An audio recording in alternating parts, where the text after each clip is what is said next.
Hello, this is Richard Hammock's Calculus 1 course. We are in part 2 of the course on limits. Today's topic is limits at infinity, and we'll break this up into two installments, lectures 13a and b. Previously, in lecture 12, we looked at limits that have the form limit as x approaches c of f of x equals infinity, so-called infinite limits. Today, we switch things around and look at limits like the limit as x goes to infinity of f of x equals L. And these are called limits at infinity. To describe what we mean by this, think about the following function, y equals f of x. Starting at 0, it goes up, and then it starts to level out at a y value of 2 as x gets bigger and bigger and bigger. So think about an x and a corresponding f of x. To illustrate what we're getting at today, imagine that this x starts to get bigger and bigger and bigger. It goes to infinity. And let's look at what happens to the corresponding f of x. It gets closer and closer to 2, the bigger x gets. In this picture, as x goes to infinity, f of x is getting closer and closer to 2. And we'll express this behavior by saying the limit as x goes to infinity of f of x equals 2. There's a blue horizontal line here that the graph gets closer and closer to, the bigger x gets. And there's a special name for that line that you may know. That line, which is the line y equals 2, is called a horizontal asymptote of f. And it's important to realize when we talk about horizontal asymptotes, they're not numbers. When we say y equals 2, we're not talking about a number. We're talking about the line y equals 2, which is the graph of the equation y equals 2. It's the set of points all xy on the plane that satisfy the equation y equals 2. And they look like this. Any point xy that satisfies y equals 2 is a point x comma 2. And as x varies, that y coordinate stays the same, and you get this horizontal line, this horizontal asymptote. So here we let x go to infinity. It's also possible to let x go to negative infinity, often the other direction. Now let's take a look at that. Here's x, it's negative, and let it get bigger and bigger and bigger in the negative direction. And as that happens, you can see that f of x value getting closer and closer to minus 3. As x goes to negative infinity, f of x gets closer and closer to minus 3.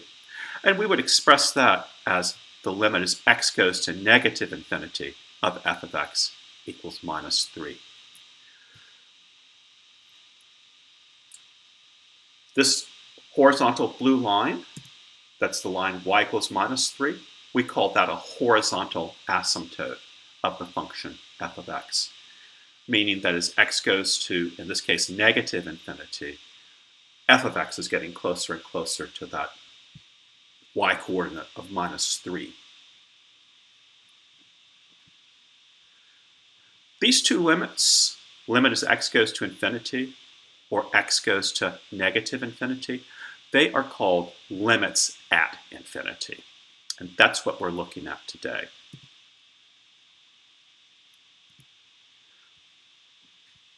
The takeaway from this is the limit as x goes to infinity of f of x equal to a number L simply means, as indicated in this picture, that as x goes to infinity, as it gets bigger and bigger and bigger and bigger, that forces f of x to approach the number L.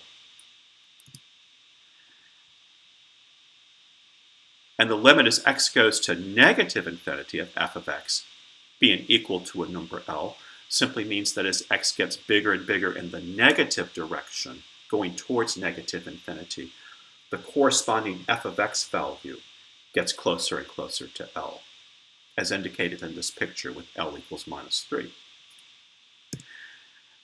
And if either of these limits happen, limit as x goes to infinity of f of x equals L, where L is a finite number, or the limit as x goes to negative infinity of f of x equals a number L, then that line y equals L is called a horizontal asymptote. So you could potentially have two horizontal asymptotes to a function f of x. One for x going to infinity and the other for x going to minus infinity. But as we'll see, you don't always have a horizontal asymptote. Sometimes you have only one, and sometimes you have two. A little vocabulary. We say that the limit x goes to infinity of f of x and x goes to minus infinity f of x describe the so-called end behavior of the function f of x. They're telling us what happens to f of x at the two ends of the number line, infinity and minus infinity. For example, think about the function y equals e to the x, which you're familiar with. You can see here that as x goes to negative infinity, e to the x is just getting smaller and smaller and smaller, closer and closer to 0. So we have the limit as x goes to minus infinity, e to the x equals 0. And we would say that describes the end behavior of this function. E to the x approaches 0 at the end of the number line. Whereas on the other side, as x goes to infinity, positive infinity, e to the x just gets bigger and bigger and bigger. So we would express that as the limit as x goes to infinity, e to the x equals positive infinity. How about the graph y equals tangent inverse of x? You can see here that as x goes to minus infinity, from your experience with this function, tangent inverse of x is going to getting closer and closer to negative pi over 2. So we have the limit as x goes to minus infinity of tangent inverse of x equals minus pi over 2. But as x goes to positive infinity, that tangent inverse of x value is getting closer and closer to positive pi over 2. So we have the limit as x goes to infinity, tangent inverse of x equals pi over 2. And you can compute these two limits just with your experience of this function, tangent inverse of x. And they describe its so-called end behavior. Think about the end behavior of sine of x. As x goes to infinity, what's happening to sine of x? Well, it's just oscillating up and down forever. It's not approaching any single number. So in this case, we would have to say the limit as x goes to infinity of sine of x does not exist. And the same for the limit as x goes to negative infinity of sine of x. It doesn't exist. The graph just oscillates up and down. But let's change this slightly. Instead of y equals sine of x for our next example, let's take y equals sine of x multiplied by a factor of 1 over x. Now what's happening here, think about x getting bigger and bigger and bigger. This 1 over x, the bigger x gets, the smaller and smaller that gets, the closer and closer to 0 it gets, and it's scaling this sine of x. So as x gets bigger and bigger and bigger, our function sine of x, which was oscillating up and down, gets squeezed in on the x-axis like this. And the same thing if x goes to negative infinity, this factor of 1 over x is approaching 0, getting smaller and smaller, and scaling down that sine of x, squeezing it in to the x-axis. This product is equal to sine x over x, and you know from a previous lecture that as x approaches 0, sine of x over x approaches 1. So this graph of sine of x over x is going to get closer and closer to 1 as x gets closer and closer to 0, as indicated here. There's a hole in the graph right at x equals 0 because you can't plug in a 0 to the 1 over x. That's not in the domain of the function. So the graph of sine of x times 1 over x looks as is illustrated here. And let's think about the end behavior of that function. You can see here that as x gets bigger and bigger and bigger, sine of x oscillates up and down, positive and negative, but it's being squeezed into 0. So the limit as x goes to infinity of sine of x over x equals 0. And that describes the end behavior of this function. It approaches 0 as x goes to infinity. And likewise, the limit as x goes to negative infinity of sine of x over x equals 0, as you can see. Another example, think about the function y equals 1 over x squared plus 1. Now, if x is 0, let's say right here, x equals 0, y equals 1 over 0 squared plus 1. That's 1 over 1, or 1. So we're right there. But as x gets bigger and bigger and bigger, going to positive infinity, y is 1 over x squared plus 1. That denominator, x squared plus 1, is getting bigger and bigger and bigger. So the reciprocal, 1 over x squared plus 1, is getting smaller and smaller and smaller, shrinking to 0, as indicated here. So you can reason out in this case that the limit as x goes to infinity of 1 over x squared plus 1 equals 0. And you get the same answer 0 if x approaches minus infinity. Another example, let's think about the end behavior of the function y equals ln of x. So here it is, graphed here. If x goes to positive infinity, you know from your experience with the function ln, it just gets bigger and bigger and bigger. It approaches infinity rather slowly. But as x goes to infinity, ln of x goes to infinity as well. So the limit as x goes to infinity of ln of x equals infinity. But what about the limit as x goes to negative infinity? Well, if x is going out here to negative infinity, that's a negative number. It's not in the domain of ln. You can't even plug it into the function. So we'd have to say the limit as x goes to minus infinity of ln of x does not exist. Let's continue looking at examples of end behavior of functions. Think about polynomials. What is the end behavior of a polynomial f of x, which has the form an, a coefficient a sub n, times x to the n, plus a sub n minus 1, x to the power of n minus 1, plus, and so on, all the way down to some number a sub 1 times x, plus a constant a sub 0. That's the general form of a polynomial. And you know that this highest degree term, this n, that's called the degree of the polynomial. Your experience with polynomials tells you that even degree polynomials and odd degree polynomials have different looking graphs. If, let's say, this coefficient of x to the power of n is positive and n is even, in other words, we have an even degree polynomial, it's going to look something like this. As x goes to infinity, eventually this function, f of x, starts to go up forever. And likewise, as x goes to minus infinity, it's going to go up forever. But you know that if the degree is odd and an is positive, the graph looks something like this.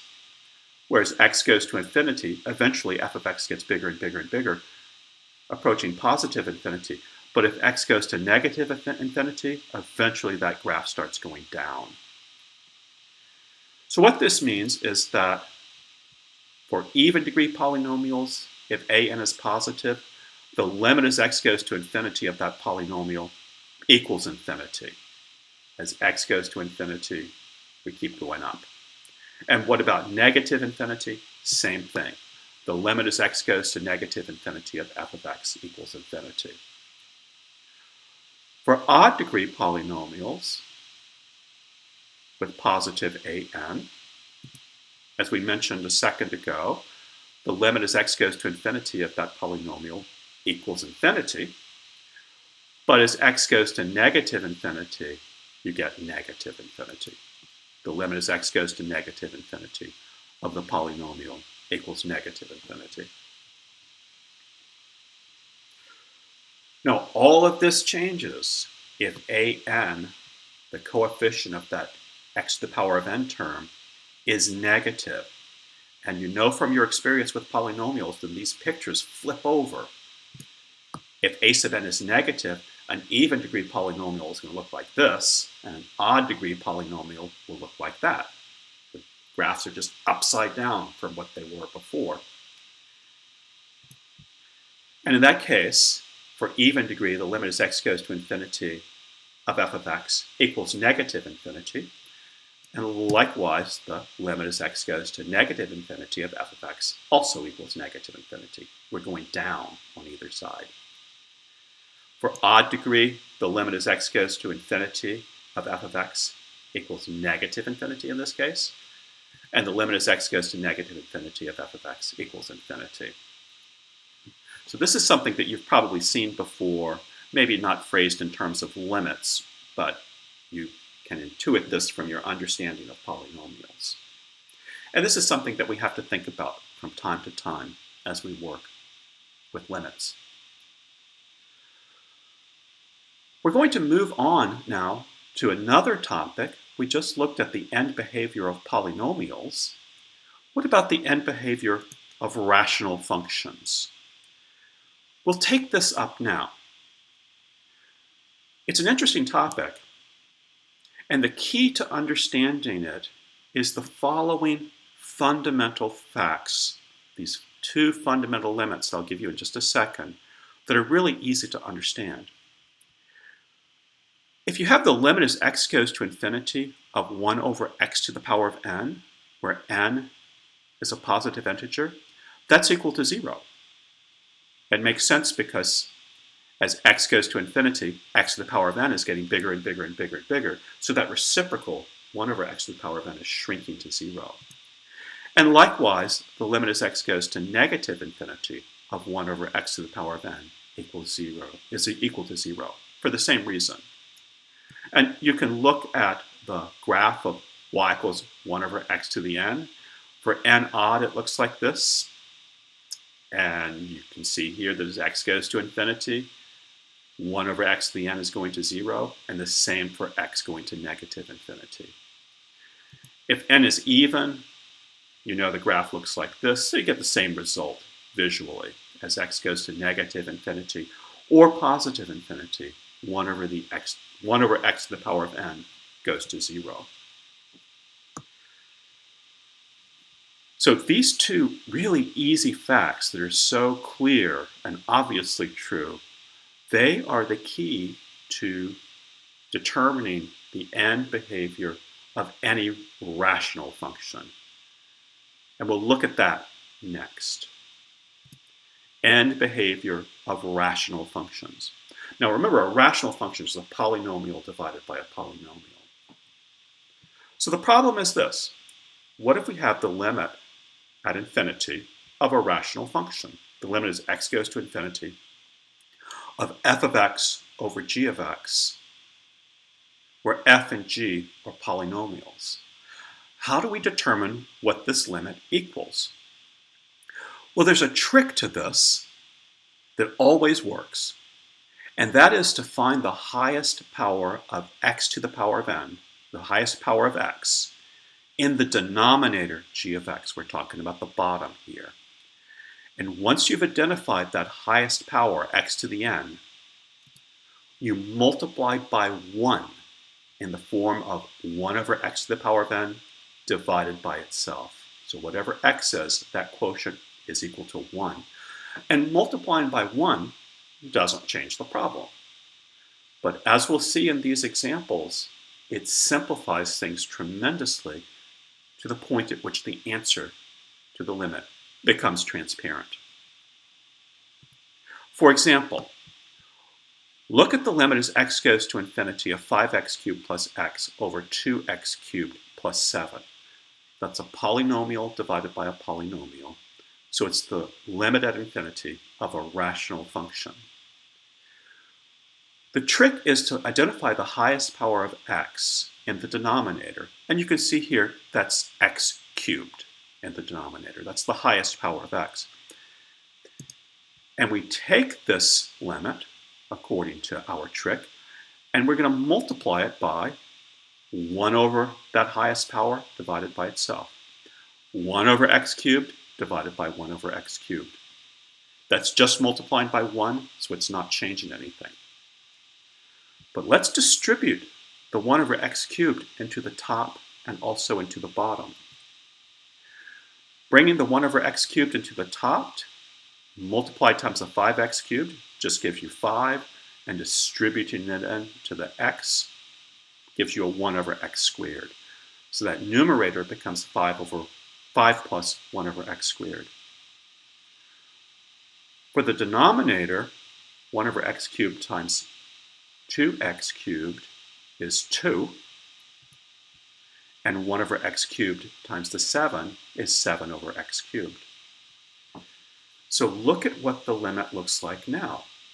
It's the limit as x goes to infinity of this expression, and think about the fundamental facts from the previous page. That 1 over x squared, as x goes to infinity, that turns into 0. And the same for the 7 over x cubed.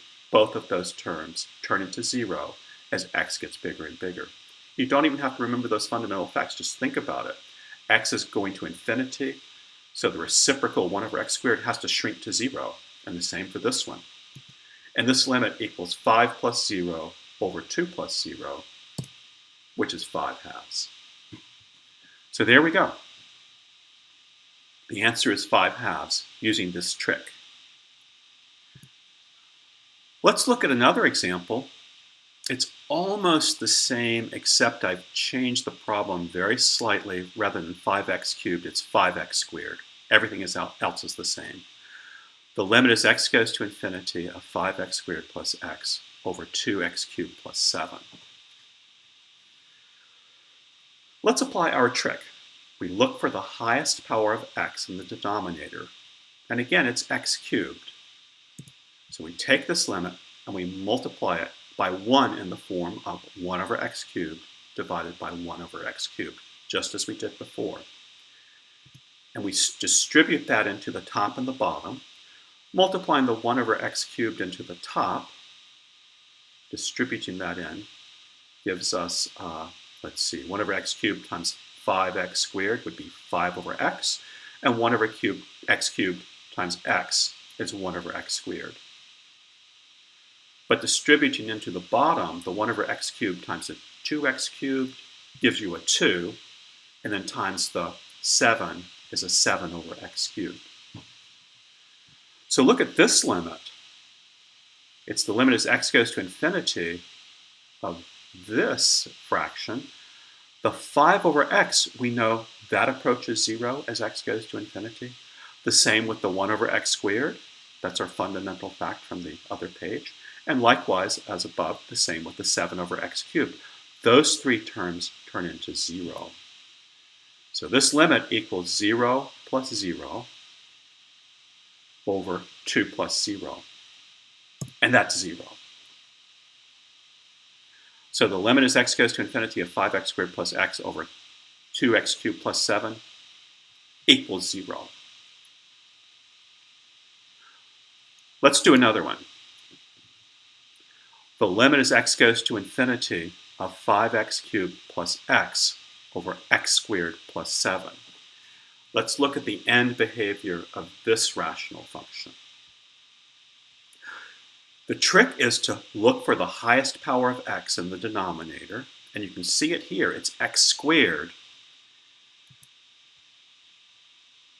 So we take this limit and multiply it by 1 over x squared divided by 1 over x squared, according to our trick.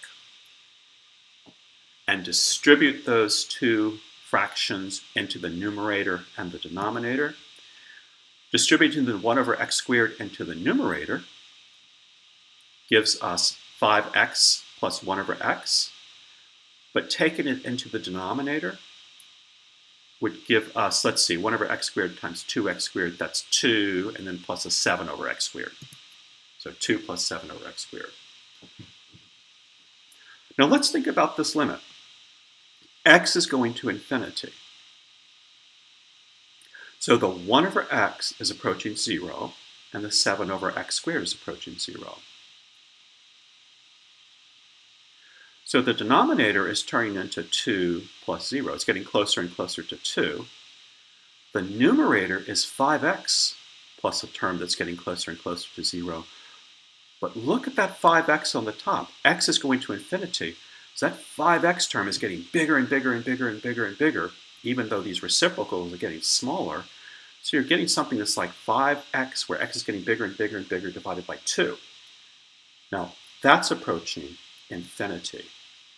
So this limit at infinity is actually equal to infinity. It's an infinite limit. And that can happen.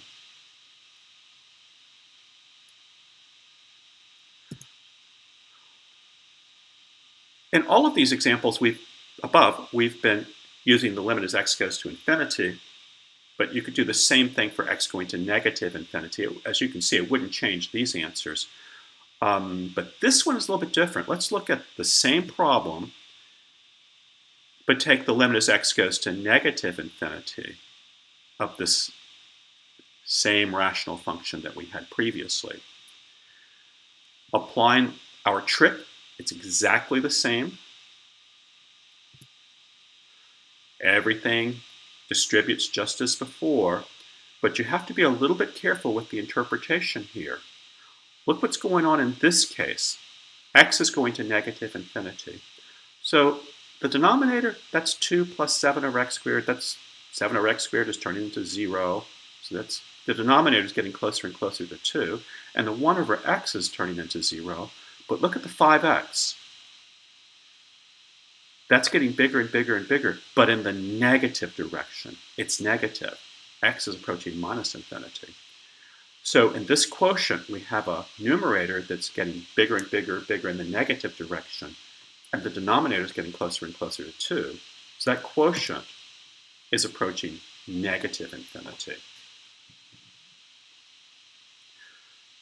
So be careful with the interpretation of these. You have to really sometimes pay close attention to what's going on, especially when x is going to negative infinity, as you saw in this example. I want to point out that the trick that we used, be very careful with it. It only applies for x going to infinity or minus infinity. If this were just like the limit as x goes to 2, you would not use this trick. It wouldn't work. Because the thing that made this trick work is you were picking up these reciprocal powers, and they turned into 0 as x goes to infinity. So this trick, again, it's only for infinite limits. I'm sorry, limits at infinity, for the end behavior of rational functions. That's about it for today. We'll break this topic up into 2 parts. It's a lot of material, so this is a good stopping point. This would be a good point to work some exercises in the text, practice your skill at this, and test your understanding. We'll continue this in lecture 13b. There's still a few details to take care of. So until then, goodbye. Work some exercises.